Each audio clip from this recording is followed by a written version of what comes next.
내가 세상에 화평을 주러 온 줄로 생각지 말라. 화평이 아니요 검을 주러 왔노라. 내가 온 것은 사람이 그 아비와 딸이 어미와 며느리가 시어미와 불화하게 하려 함이니. 여기 말씀은 더 무섭죠. 분쟁 정도가 아니라 막 검을 주러 왔다고 말씀을 하십니다. 아니, 이게 하나님이, 예수님이 칼을 주러 세상에 오셨다는 게 말이 되냐? 라는 생각이 들었었어요. 그런데 곰곰이 묵상을 하는 가운데에서 이 칼이 무슨 칼일까라는 것을 생각을 해보게 됐습니다.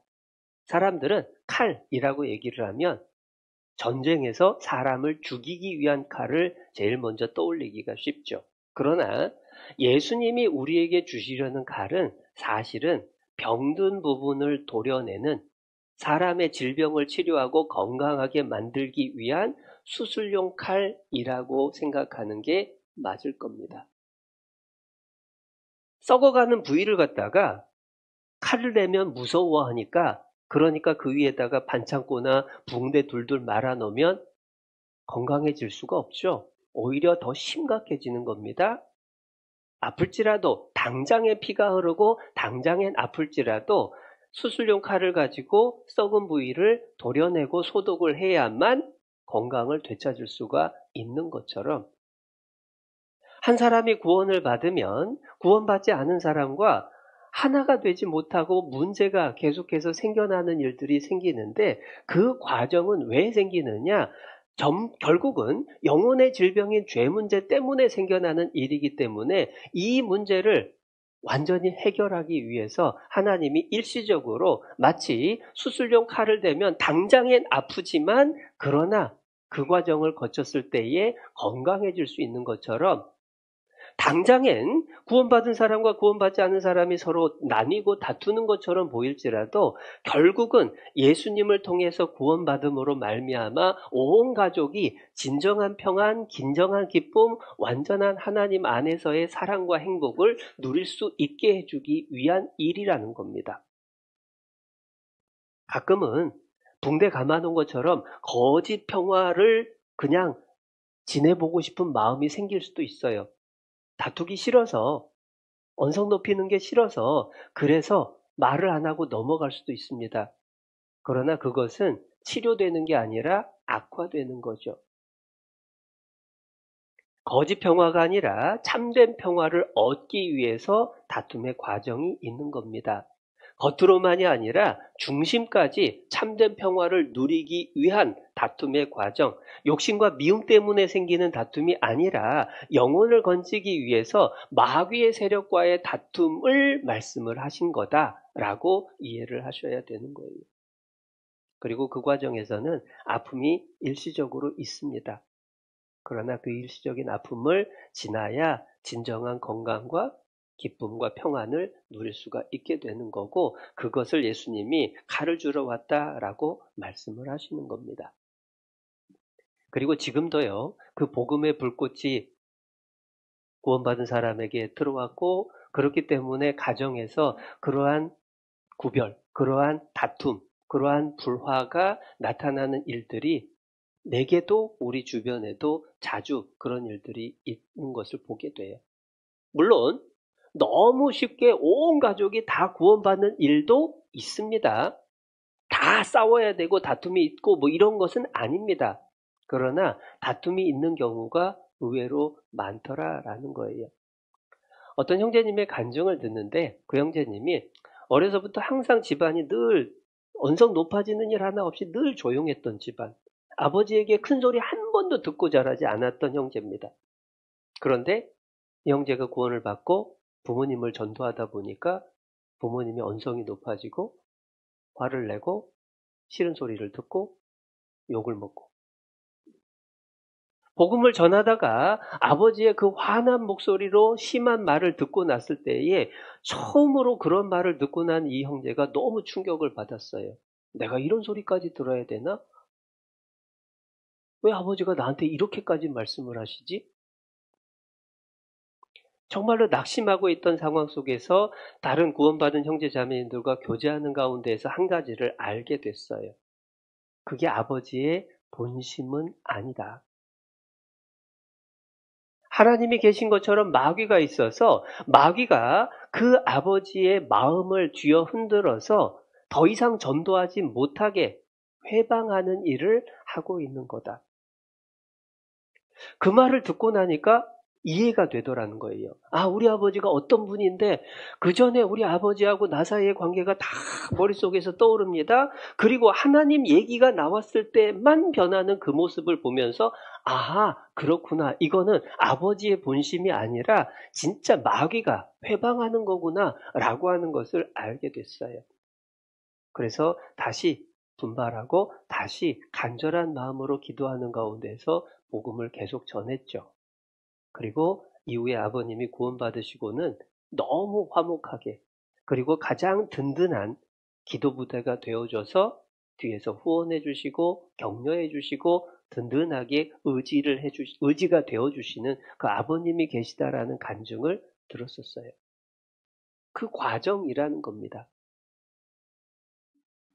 말씀을 전하기 위해서 가족이나 친척, 친구들에게 이야기를 꺼냈을 때 돌아오는 반응이 때로는 속상하고 때로는 서운한 일들도 있습니다.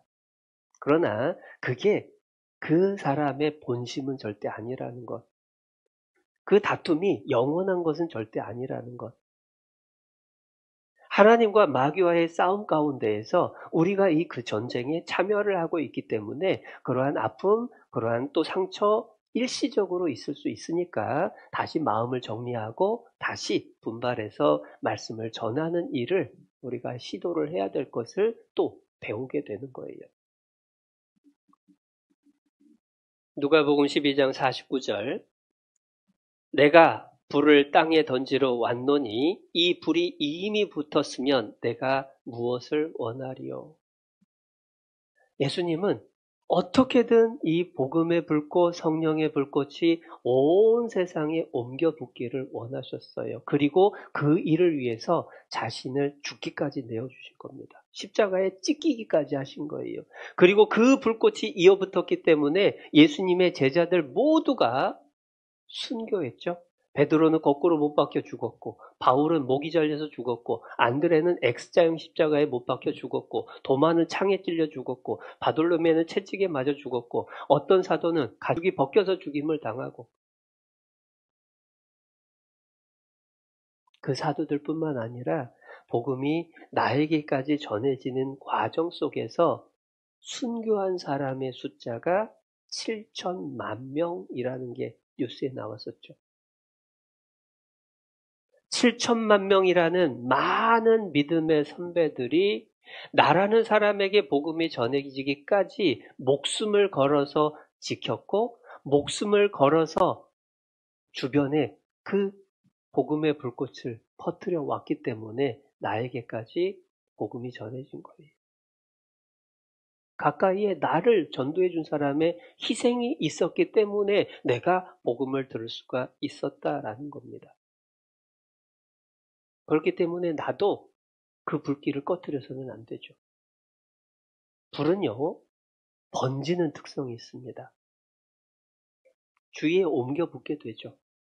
예수님 한 분으로 시작됐던 이 복음의 불꽃이 12사도에게, 제자들에게, 그리고 온 세상에 퍼뜨렸던 것처럼 나를 통해서도 내 주변 사람들에게 복음이 전해지는 모습이 나타나야 돼요.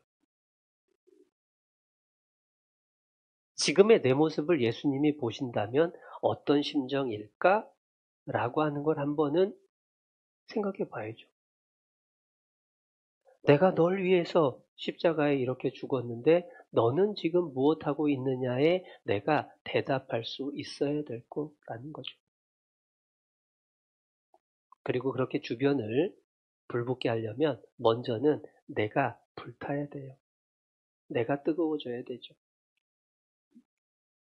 그 영혼의 상태를 내 주변에 죽어가는 내 주변에 하나님을 모르고 지옥을 향해서 아무 생각 없이 나아가는 그러한 사람들을 향한 간절한 마음, 불타는 마음, 그게 내 안에 있어야 될 거예요. 바울은 그게 있었던 겁니다. 로마서 9장입니다.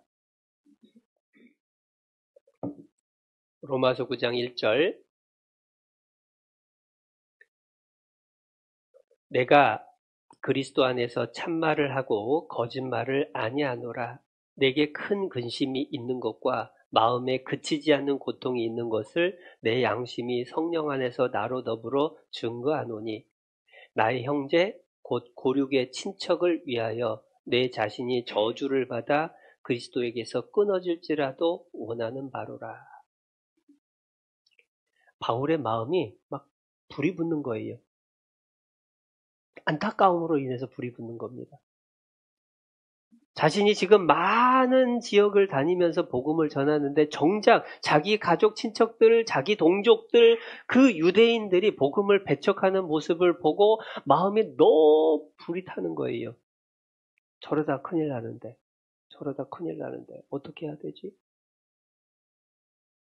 그래서 그러한 바울의 마음을 근심, 그치지 않는 고통이라고 표현을 합니다. 그러면서 그 간절함이 어느 정도냐? 내 자신이 저주를 받아 그리스도에게서 끊어질지라도 내가 버림받는 한이 있더라도 내 가족들, 친척들이 꼭 구원받기를 간절히 바라는 그 마음이 있었던 거예요. 그렇기 때문에 끝까지 전할 수가 있었죠. 체면도, 육신의 편안함도, 주어진 조건도 다 포기할 수가 있었다라는 겁니다. 그러한 영혼을 향한 불타는 마음이 필요한데 문제는 그 영혼에 향한 불타는 마음이 있으면은 복음을 힘있게 전하게 되잖아요.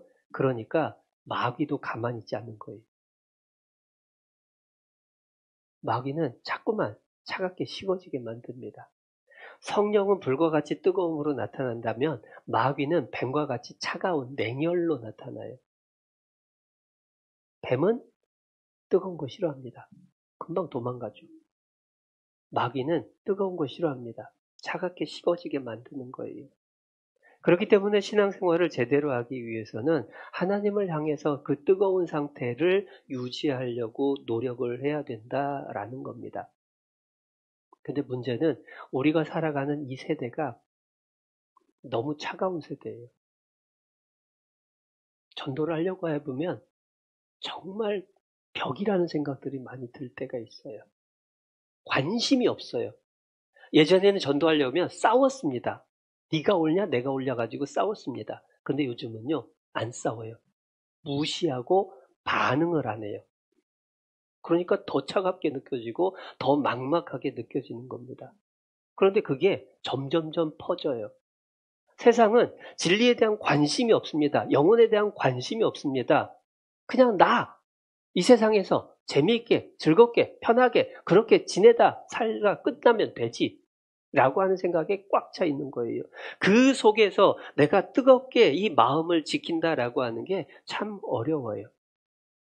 뿐만 아니라 뜨거워지려고 하는 나를 차갑게 식게 만드는 것들도 정말 많아요. 죄의 유혹도 많죠. 죄까지는 가지 않더라도 내 마음과 시간과 노력을 뺏어가는 것들이 진짜 많죠.